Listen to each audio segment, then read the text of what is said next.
Hello friends, Kenji aka Numot The Nummy here for Gathering Magic's Modern Masters 2015. Now, if you remember its predecessor, regular Modern Masters, you'll know that Modern Masters 2015 should be hyped not only for its limited play and strategy, but also for the cards it is bringing back to print. When this video goes live, the complete spoiler for Modern Masters 2015 will have been up for about a week, which gives us plenty of time to see initial strategies to look for in a limited environment. So without further ado, I give you my draft and overall limited impressions on what to watch for in Modern Masters 2015. Now here I'm not going to necessarily go over single cards, I will, but it should be pretty evident when something is a bomb or otherwise. Instead, I'm going to go through different archetypes and synergies you might look for when playing with these new cards. My initial impression on Modern Masters 2015 is that there are actually going to be fewer, decks or strategies as opposed to the old Modern Masters. And there are just going to be plenty of good card decks. But one of the decks that did carry over from the previous Modern Masters into 2015 is the Artifact deck. Now, generally formed in a blue-white shell, the Affinity deck focuses on synergy to play cheap, efficient cards. Metalcraft and Affinity are your two best friends.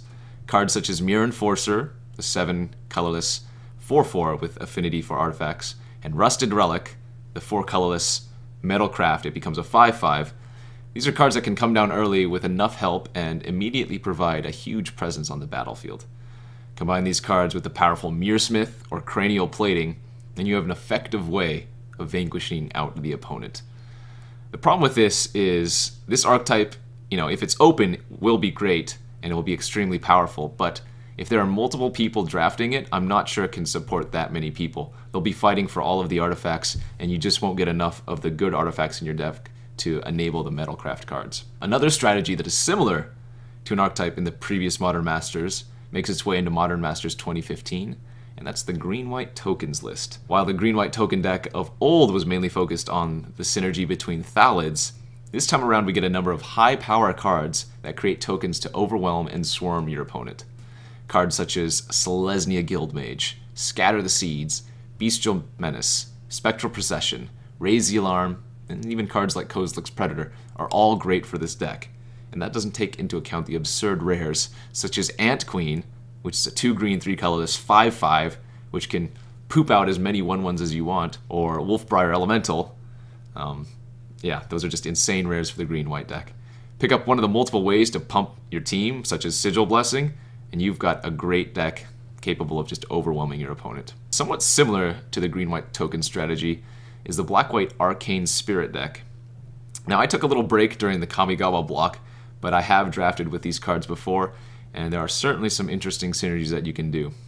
This deck focuses on using the inherent synergies between Soul Shift, Arcane cards, and Spirits to outvalue and overtake the opponent.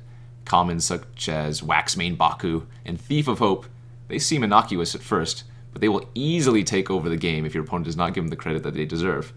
Whether you just tapping down the opponent with the Baku, or you're pinging them and gaining life every few, turns with the Thief of Hope. It's just something that's very powerful but doesn't seem that great at first.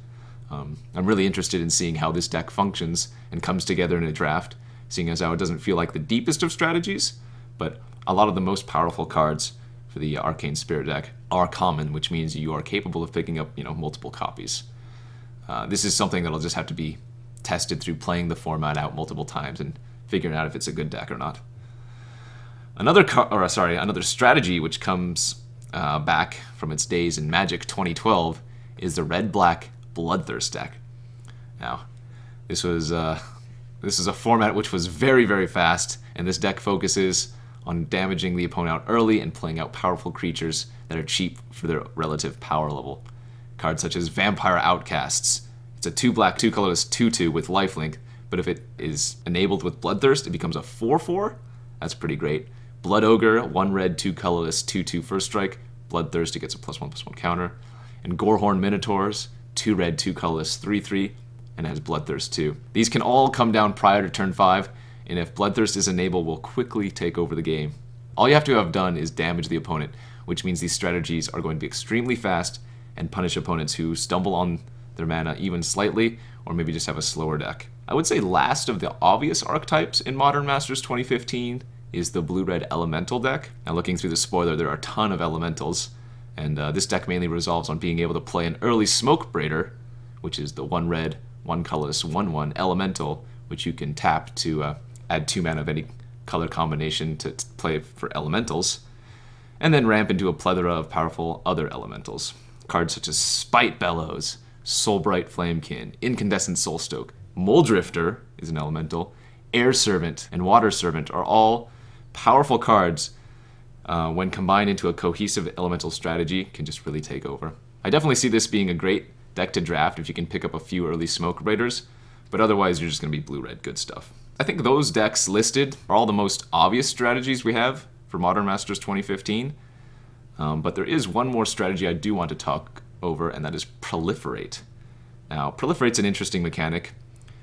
Generally, people think Proliferate, they think of Infect, but Infect is not included in Modern Masters 2015, but there are still plenty of ways to abuse it. Between Graft, which gives +1/+1 counters, Wither, your creatures deal damage in the form of -1/-1 counters, and the previously mentioned Bloodthirst, there seems to be a pretty awesome deck exploiting the Proliferate strategy. I know I'll be drafting this set to death, and I definitely want to try the Proliferate deck out at least once, even if it's not good.